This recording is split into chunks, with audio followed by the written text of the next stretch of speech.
皆さんこんにちは。遊び方ファクトリーチャンネルでございます。ご視聴ありがとうございます。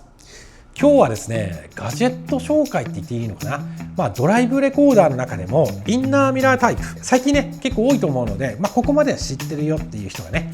いらっしゃると思うんですけど、普通はねだいたいバンド、ゴムバンドで引っ掛けるような形で元からついている純正のミラーにねの上のところにかけて後ろでこうバンドで留めるっていうタイプなんですが、今回ちょっと違うのは純正のミラーを取り外してそこにインストールするという形ですねになってます。配線なんかが綺麗に隠れるよっていう良さがあったりしますし、一体感がね純正感が出るっていうのがいいところなんですけど、今回扱うのがですね FK8 のねシビックタイプ R になるんですが、これねうちの場合は後期型になってですね、このミラーがルームミラーがついてるこの辺にですね、ホンダセンシングのカメラとかですね、この辺をうまくかわしてあげながらやらなきゃいけないので、ちょっとねそこが醍醐味でもありね、ちょっと気を使わなきゃいけないところなんで、この辺をねちょっと一緒にお付き合いいただこうかなというふうに思っております。オートボックスと書いております。商品はね T11、T11 というのかなっていう風になってまして、最大の特徴はですね、ドライブレコーダーとしてね、見られるとかっていうのは当たり前なんですけど、なんとですねカープレイとかあと Android オートでねスマホとこのインナーミラーのところが接続できてこう表示をさせることができるっていうね、そんな機能がついているので、ちょっとね先進的なのでこの辺をねちょっと試してみたいなというふうに思っております。まずはですねちょっと商品をねパッと見てみましょうか。ではですね、中身の方をちょっと確認していこうと思います。こちらね、本体がもうすぐ出てきまして、10インチ、約10インチですね。ちゃんとね、日本語取扱説明書って書いてますからね。あとは保証期間がね、18ヶ月に延長というふうに書いておりますので、ここにね、書いてある方法でやると、18ヶ月だから1年半かな。こんな感じになってるんだね。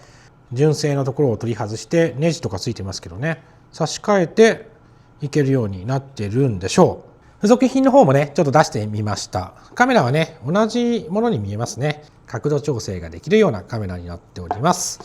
GPS がついてますのでね、これ記録の時に位置情報がちゃんとわかると。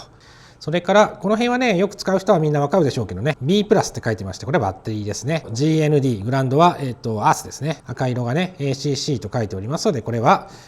アクセサリー電源ということで、停車時にもちゃんとねショックを感知して録画してくれるという機能がきっとあるんでしょう。これはカメラ用の線ですね。この赤い線がついているということはね、バックランプなんかに連動させてリバースに入れると画面が切り替わると。この辺の多分ねものはそれぞれね、このさっきあった本体のここのね取り付け部分のアタッチメントみたいな感じになるんじゃないのかなというふうに思っております。車の方に行って早速やっていきましょうか。エアコンつけてます。エンジンかけてます。ちょっとね厳しい。これをね全部オフでやるのはちょっと厳しいので、気をつけながらねやっていこうと思います。でこれが純正ミラーですね。で付け根のところから多分外すんですけど、この辺をねカバー外さないと難しいということで、これがですねホンダセンシングの、ユニットって言っていいのかな、カメラとかが入っていると思うので、ちょっとね気をつけながらいきたいなというふうに思います。はい、いいこと取れた。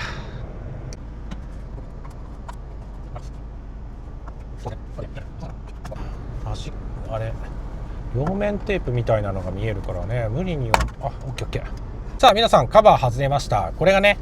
こうついてる感じですね。よいしょ、こんな感じでね、この部分が一番柔らかいので、こっちからね一回外に爪を外してあげる感じですね。で下は下にずらして上は上にずらしてみたいなね、柔らかい方から順番にこういう向きでね取っていくと、最後はねこうずらしてあげると取れるようになっております。1箇所、2箇所、3箇所、4箇所、5箇所、6箇所ですね。大きな爪があって、それがですね拡大するとこういうところにガチってかかってます。はい、なので下に引こうとするとね噛んだ状態でガリっていきますんでね。で注意したいのは、横から見た時にねちょっとテンションがかかった時にちょっと見えたんですけど、このガラスと本体、ベースって言いましょうか、ベースの間にどうもね両面テープチックなものが見えて、それが少し浮いたのがね目視で確認できました。あんまりね引っ張らないようにっていうのがちょっと注意ですかね。ミラーのね取り付け部になります。これいわゆるねヘックスレンチ、六角じゃいきませんよ。星型になってますのでね、トルクスレンチと言います。なかなかね日本車に使っているの見ないですけどね、結構ね外車に多いんですよね、これ使っているの。量販店とかあとホームセンター行ったらね売ってると思いますので、よく車触るよっていう方はねあった方がいいかもしれないです。あれゆるゆるだね。なんか触ったことあんのかな。自動防減ミラーっていうね、眩しさを軽減するのに、センサーをね使っているので、当然ね電気来てるので、この線をねコネクターを抜いてあげます。あそれだけこういう感じなんでね、これね単純にこうやってね、上にスライドする感じね、こういうレールに引っかかっているだけでした。こちらがね今回の新しい商品の方ですね。そしてこっちがね純正の取り外した方で、形状がね一緒じゃん。めっちゃいい。ちゃんとねついてると。そしてちょっと広角で撮りましょうか。ちゃんとねこのように止まっておりますのでいいじゃないですか。シビックの場合はこのねスタートストップボタンのね後ろ、裏あたりにねヒューズボックスがありますので、そこで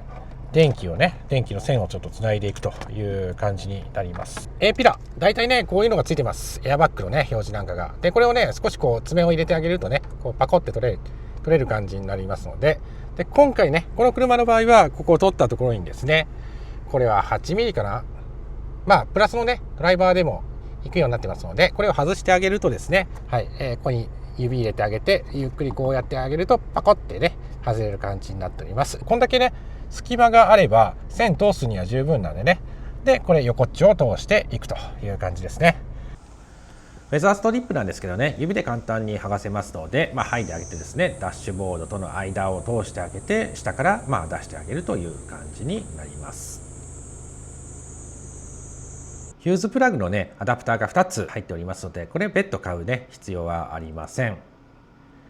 で一応ねアースを取ってですね、電源が入るかっていうのをね確認しないと、商品がね、いいか悪いかっていうのが判断できませんので、あと配線した後だとね直すのも結構大変ですので、まずカメラとか全部つけて動くかの確認は必要かなというふうに思います。リアカメラもね確認が必要です。フロントカメラをね取り付けております。しっかり圧着させて、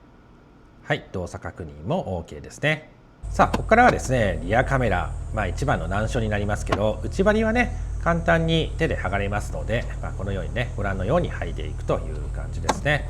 そしてここがですねリアゲートと本体を結ぶ蛇腹の、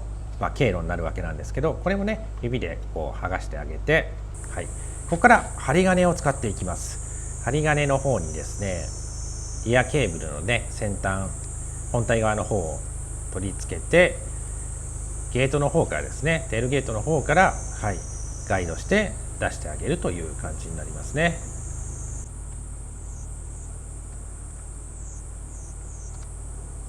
通りましたね。ここからがですね最難関ですよ。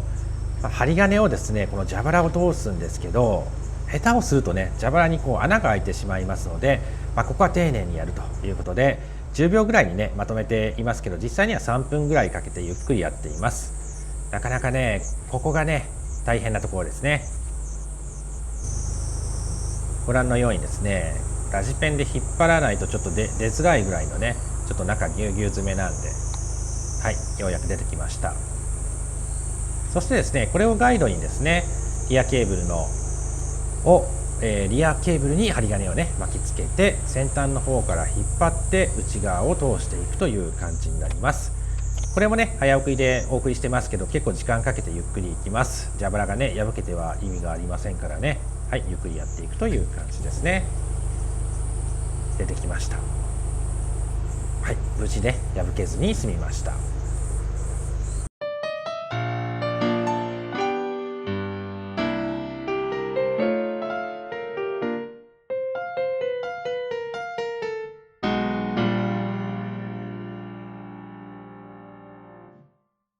皆さんね、ここにねカメラつけたいわけですよね。で、ハッチですねの中を通りまして、ここのね、雨が配線にかからないようなね経路があります。ここねさっきご覧いただいたように針金で通しまして、でそこの中からですね、ピラーの中を通って今ね針金出すとここから出てきます。こんな感じですね。入り口と出口、どっちでもいいんですけど、でウェザーストリップをねこういう風にちょっとこういう風に剥いでおくと、ルーフのところをね、通ってフロントに行くというわけでございます。さあ皆さん頑張ってね、途中ポイントをかいつまんでお伝えしているかと思いますが、頑張って取り付けてですね、今 Android Auto をつないだところです。はい、左側にねマップが映っておりまして、右側はですねリアビューですね。これはドライブレコーダーの画面となっています。もちろんねこれをこう切り替えてねフロントにするっていうこともできますけどね、フロント見ながら前走るとちょっと気持ち悪くなるんで、はい、ちゃんとねリアビューにしております。でこのマップはねだいぶこう小さくしてますけど、これ普通の表示できますからね。普通の表示にするとこう我が家がねピンポイントで地図に表示されるので、はい、ちょっと縮小というかね小さくしております。このようにですね通常の Android Auto で表示できるようなアプリっていうのは出ますね。音楽アプリ、この Jet Audio っていうのは音楽アプリで YouTube Music だったりとかですね、あとは、Google のニュースですね、あと天気予報とかっていうのも確認できるという形になっておりまして、 Bluetooth でね簡単に接続ができます。はい、1分もかからずね接続できるので非常にいいんじゃないかと思います。そして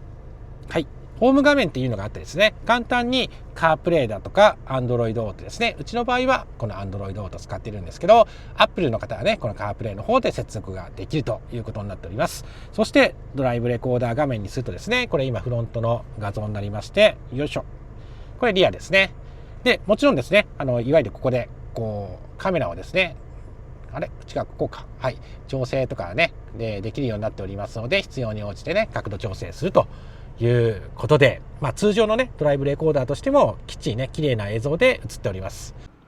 さあというわけでねいかがだったでしょうか。まだ切っちゃダメですよ。お得な情報をね後でお伝えしますので、最後までご覧いただければと思います。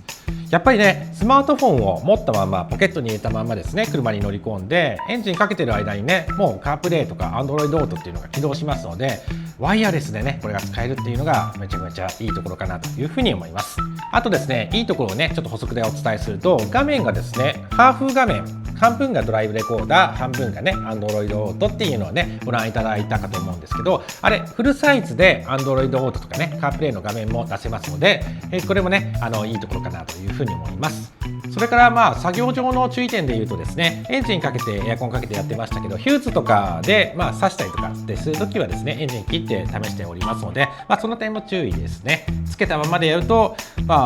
大丈夫だと思うんですけどね、変な触れ方をするとパチンってヒューズが飛ぶかもしれませんのでね、ここは注意点でございます。さあそしてですね最後にお得な情報ということでこちらでございます。オートボックス様の方からですね、なんと特別割引コードというのをねいただきましたので、商品のですね情報と特別割引コードの方ですね概要欄の方に記載しておりますので、ぜひねチェックしていただければというふうに思います。熱中症とかね気をつけて倒れないように、カーライフをね楽しんでいただければと思います。では次の動画でお会いしましょう。バイバイ。